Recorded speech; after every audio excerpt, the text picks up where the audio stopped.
Ladies and gentlemen, I didn't mean to kill the vibe after that dope little sound check you did here, but ladies and gentlemen, welcome to the room, Mr. Dylan Rhys. Did I get that right? Yes, sir. Yeah, man.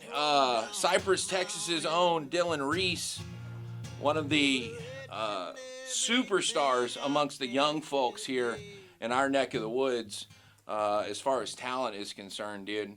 You just did a little 2-second, 10-second, 20. I let you go for about a minute in sound check. Yeah. But you probably only needed 5 seconds. And right from the rip, man, your voice is powerful. It's clean. It's crisp. It's new. It's so captivating. You're so captivated from the moment you open your mouth. And I kind of feel like every time I've been in the same room as you, I've kind of felt that way, you know, your presence as a man, as a young man, in rooms among other artists and industry professionals. And then when you're on stage, when I saw you at Rhinestone, you killed it. I appreciate it. Thank you so much. Yeah, dude. So tell me about yourself, Dylan. I don't really know much other than that. I met you in the songwriters circle scene here in the Houston area because of Peyton and Peyton Riley. And I've seen you at different TCMA events. I don't even know if are you a member of the Texas Country Music? I am, yes I am. Yeah, so that's awesome. So a TCMA member, you're 17 now, right? Yes, I am. I turned 17 in October. Oh, happy birthday, man. Well, thank you. What is it like for you as a 17-year-old kid, man? I know I asked you some questions, but we're going to jump all over the place here. I'm so fascinated by you, bro. What is it like for you as a 17-year-old kid I know you're a humble guy, but you got to know you have some sort of incredible gift, too. What is that like as a 17-year-old out of Cypress right now? It's fun. It's a little hard. It is a little hard. I'm not gonna lie. I mean, I'm still in full-time public school. Like, I left school early to be here, and I appreciate the opportunity. But it's appreciate that hall pass, Zach. Hey, Unc's here for you, man. Thank you. But no, it's cool. You know, I don't really know how to describe it. I picked this up at 13. We're almost 4 years in. We're 4 years in March, and it's been a wild ride, you know. I've played places and done things I never thought I'd ever do in my life. I want to get to the whole story, but let's talk about playing places and bucket list things. Again, we're here with Dylan Rhys, 17 years old, Cypress, Texas's own, Gruene Hall, this April 18th. Yes, sir. You saw that? It's Dude, did I see it, bro? Come on. I feel like more people saw that than usually see my stuff. So that's cool. Not a bad thing. That is not a bad thing. We finally got into Gruene Hall. I'll be playing an acoustic set from, I think it's 12 to 2. Does that sound right? 1 to 3. I'm super excited. You know, I mean, that's one of the places we would go see shows with my parents there, and just like this is like it's obvious. Like, you may not understand it at that age because I was probably around 7 or 8 the first time I went to Gruene Hall. But you know it means something, and especially doing music now, it's like this is a really big deal, and probably one of my dream places to ever be. So to even get my foot in the door it's amazing, you know. Yeah, man, you're in a room that a lot of people spend decades to just try to get in, man. Yeah. You know, and a lot of them are unsuccessful. A lot of them strike out, man. So that is huge, man. I don't know if it gets. I'm sure you'll top it because you have so many years ahead of you. But dude, like for me, that's just, you know, that for a Texas artist, a Texas musician, that is one of the big ones, man. It's definitely on the Mount Rushmore of venues, and I definitely say so. I'm super excited for you. So if you're up for it, y'all go check out Dylan Rhys, April 18th, Gruene Hall. That never gets old hearing that, right? No, it doesn't. It still hasn't really sunk in. I got the text from my mom yesterday. I was sitting in the middle of algebra class, and I was just like, holy, you know. I'm playing awesome. Gruene Hall. Like, I can't believe it. Do you like put your hand up in algebra class and say, "Hey, I have a special announcement to make, everybody"? I don't think any of them would have known what I was saying. That's pretty cool, man. So you're doing public school, and I would imagine, only from, you know, my relationship with Peyton, that it can be a little daunting, a little overwhelming to try to balance a full-time job as a musician, which is pretty crazy for anybody to do at any age, right? It's not an easy thing to do. And then on top of it, you know, schoolwork and your studies. Yeah. I think I know the answer to this, but, you know, which one do you like more? Definitely, I'd have to say music. Is there anything in school I mean, I don't talk to a lot of high schoolers, but are you into like science or like, what's your thing at school? Is it just music? I mean, I'm in the orchestra. Are you? I'm in choir. Yeah. And I mean, I play tennis, but other than that, I'm just kind of feels like I'm there. Yeah. So I can go home. Okay. But I mean, I'm doing the program at my high school to graduate with my associate's degree. So when I do have to go to college, I only have to go for 2 years. Right. And I can focus more on my music. What are you thinking about for college? I have a couple options right now that I'm looking into. I'm thinking maybe Texas State. I like the programs they have, and I love the scene over there. They've got a really cool music scene, especially. Yeah, I gotta ask. I mean, does that go into your consideration? It does. You wouldn't think so, but I mean, that's probably what I'm focusing on more than the actual courses itself. Right. You know, like I want to go somewhere where, like, I mean, of course I want to be able to get a degree and like have other options, but I want to go somewhere where my dream is going to be like I can push that. You know what I mean? Like that's my priority. That's what I want to do. That's where I'm going to go. Yeah, 100%. So you said Texas State. What would be some other ones? I guess. Where do you think the good scenes are? I mean, as a 17-year-old kid, what scenes are popping right now in Texas for you? Well, knowing my sound and like the kind of music I want to make and I want to play, I mean, San Marcos, New Braunfels, like Texas State, probably have to say UT, Texas Tech, and I was looking at either like A&M or UNT, yeah, out in Denton or in a College Station. Yeah, those would probably be all on my list, man. Mm-hmm. Texas State seems like the move, man. There's so much going on down there in that little that area. You know, it seems like there's having a surge for Texas music right now. Yeah. Which is great, and they need artists like you to go out there and be a champion for not only the music and our culture, but yourself and you know, give people a reason to go there, right? Yeah. Ryan Hunter's doing some great things out of New Braunfels, and there's a lot of good guys in that scene. The girls at the Twin Rivers podcast, man. Mm-hmm. So it is really cool, man. And you have.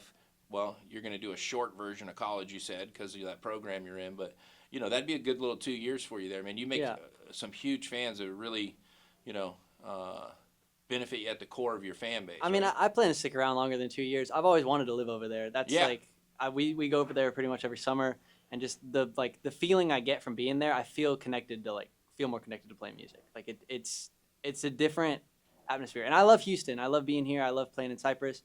I love playing in all the surrounding areas. This is a place where I got my start, but like when I'm up there, like I feel like I write better. I enjoy the area. Yeah. I think, you know, a lot of artists feel that in a lot of different places, you know, and I would encourage you, as I'm sure I don't think you probably need much of it, but yeah, go that route, you know, chase those feelings, man. Wherever you feel best at to do your thing right now in the moment, you know, that's probably what's going to work best for you. Let's go back to being 13 a couple of years ago, right? And you wanting to pick up a guitar and sing. You said you were in orchestra and choir at school. Did you sing before that, like at church or anything? Not really, no. I mean, I would sing around the house, but not seriously. And then, I mean, I picked up the guitar when I was 9, started singing a little more then. But I didn't really get into country music and playing with my voice until about 2020. Because, you know, everybody was stuck at home. I had nothing to do, so I was just like discovering all sorts of new kinds of music. And I grew up on country music from my parents, but I'd really shifted to listening to more rock stuff when I had started playing guitar and when I was a little younger.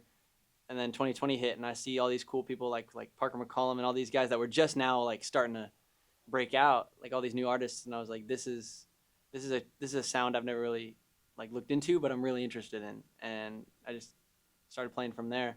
So Parker was an early inspired for you. What were some of the rock stuff that you were listening to that made you pick up the guitar? What made you like want to hit a lick the first time, hit a riff? I listened to a lot of like 90s alternative and stuff like that. So Nirvana, Green Day, even stuff like Sublime.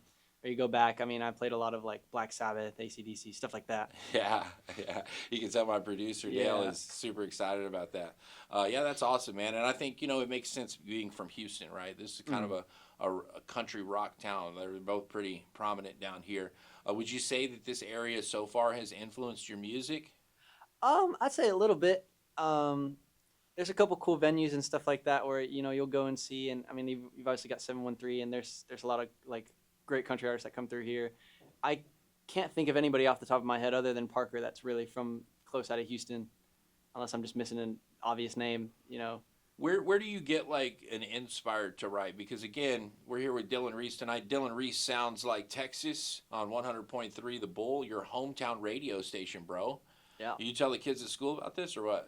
Probably. I mean, like, they've asked like if I've ever done radio shows or stuff like that, and I'll tell them things I've done, but I think this will probably be the biggest thing. I could be like, oh yeah, you can go listen to me like on turn on the radio and hear me on the Bull. It's like, Yeah.